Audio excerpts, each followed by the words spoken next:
Pra quem não sabe, é aquele chá que você reúne as amigas, todo mundo bebe ali um champanhezinho, fica todo mundo feliz e ganha, antes do casamento, peças de lingerie pra usar na lua de mel, pra usar também durante, né, a vida ali Dia a com o dia marido, no também, dia a né? dia.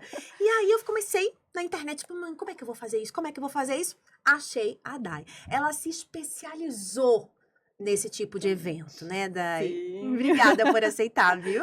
Ai, obrigada a você pelo convite, estar aqui. É uma honra fazer parte aqui com você. Como que veio esse negócio do start do chá? Pois é, então, meus pais já tinham uma fábrica de lingerie. E eu estava organizando meu casamento pra... E aí estava naquela parte das amigas querendo fazer o chá de cozinha. E o chá de cozinha da minha irmã tinha sido para mim traumático.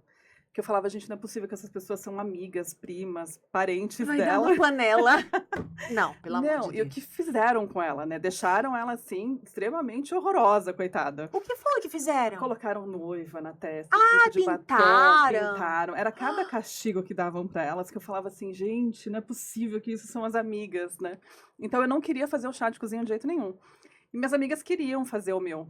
Eu falava, mas não faz sentido também, porque eu e o meu marido já tínhamos a casa montada também. E a minha mãe entrou no meu escritório perguntando qual a lingerie que você quer levar para lua de mel. Aí eu falei, opa, assim como eu, que já tenho a casa montada, outras mulheres também já têm essa casa montada, mas a lingerie a gente sempre precisa, né? E foi daí que surgiu a ideia de fazer o chá de lingerie. E você já tinha visto isso em outro lugar? Não, não. Eu estava fazendo faculdade de eventos, e aí eu consegui juntar as minhas duas paixões, que era a lingerie e os eventos que eu sempre amei. E você começou com o seu próprio chá, então? Não fiz o meu próprio chá, mas eu comecei a criar a ideia.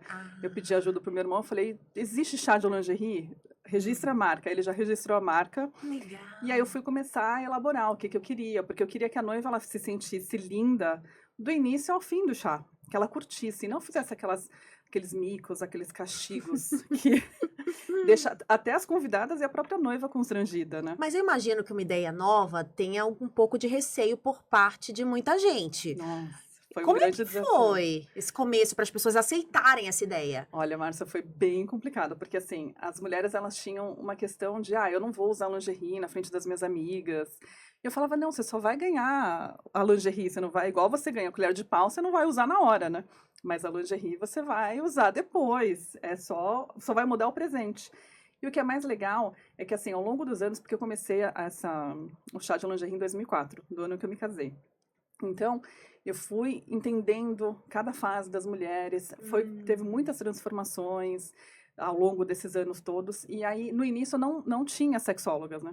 A gente não fazia parte a gente fazia brincadeiras que não envolviam sujeira, não eram constrangedoras, mas, ao longo dos anos, a gente foi entendendo que as mulheres queriam entender mais sobre a sexualidade. Então, você precisou incrementar esse conteúdo ali, Isso. esse evento. Uhum. Então, antes que era mais brincadeira, virou assim, não, por que eu não ensino junto? É tipo isso? Exatamente, porque no início o tabu era, eu tenho vergonha de abrir lingerie na frente das amigas. E aí, ao mesmo tempo que elas foram entendendo que abrir a lingerie estava tudo bem, que algumas queriam abrir, outras não, mas aí elas foram percebendo que, opa, peraí, vai ser um momento legal, descontraído, de falar sobre sexualidade, falar sobre relacionamento, num bate-papo divertido. Então, teve essas quebras de tabus, de crenças, né? Mas aí a gente começou a falar, trazer esses produtos para o bem-estar da mulher e do casal de uma maneira mais leve e divertida, onde a gente mostrou para essas mulheres a necessidade delas se conhecerem e entenderem, né? A parte da sexualidade. E eu vejo que no começo, por exemplo, no meu chá, ela faz algumas perguntas, aí as mulheres começam assim, não sei se eu vou falar com isso, não sei o quê. Gente, no final, já tá todo mundo abrindo a boca, falando tudo. Isso é demais, né? Isso é muito legal. Porque uma dá coragem pra outra. Isso. E uma vai contando e vai confidenciando, elas vão percebendo que estão num ambiente seguro e não sai dali. E eu brinco que o que acontece no chá de lingerie fica no chá de lingerie mesmo, né? As histórias que elas contam, coisas que elas viveram. Então isso é muito legal, porque elas acabam criando um vínculo também, né? Eu lembrei agora dos apelidos que as meninas contaram que os dos parceiros tinham apelidos, gente. Como é isso? Tá? E aí, como é que você bola essas perguntas, esses jogos? Como é que foi isso? Então, a gente vai entendendo cada evento, né? Então, cada perfil, a gente tem um perfil de mulheres. Então, a gente tem a conversa, né? Que eu faço com a noiva antes para entender.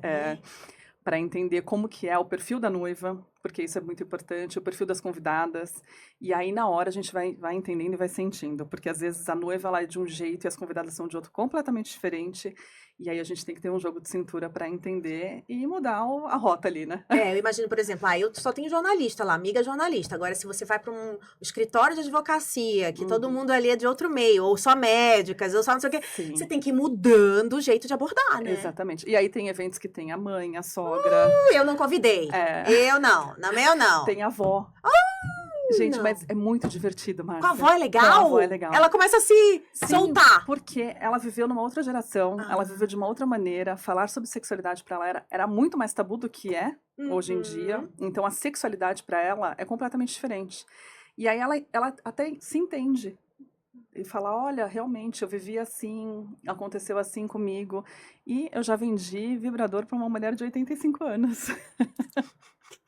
Jura? Olha como que é. 85 ela comprou no 85 seu... anos. Menina, Isso é muito legal, muito porque legal. é o momento dela se descobrir.